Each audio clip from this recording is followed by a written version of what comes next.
मग ते भोजन करीत असताना येशूने भाकर घेतली व आशीर्वाद देऊन ती मोडली आणि शिष्यांना देऊन म्हटलं, घ्या, खा, हे माझे शरीर आहे.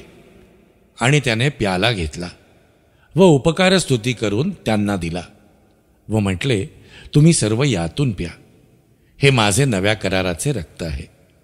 हे पापांची क्षमा होण्यासाठी सर्वांसाठी ओतले जात आहे. प्रभू भोजन.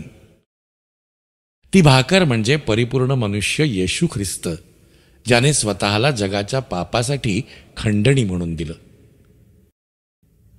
तोच जीवनाची भाकर आहे असा जेव्हा आपण विश्वास धरतो तेव्हा आपण विश्वासाने नीतिमान ठरविलेले आहोत.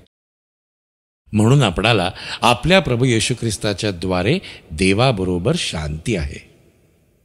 आपण पुष्कळ जण असून एक भाकर, एक शरीर असे आहोत, कारण आपण सर्व त्या एका भाकरीचे भागीदार आहोत.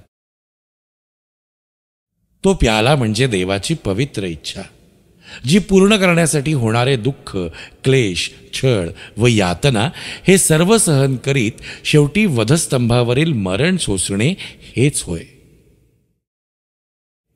बांधवांनो, हे प्रभुभोजन घेत असता आपण आपल्या प्रभू येशू ख्रिस्ताच्या गेतसेमाने बागेपासून ते कल्वरीपर्यंतच्या अनुभवांचे स्मरण करूया.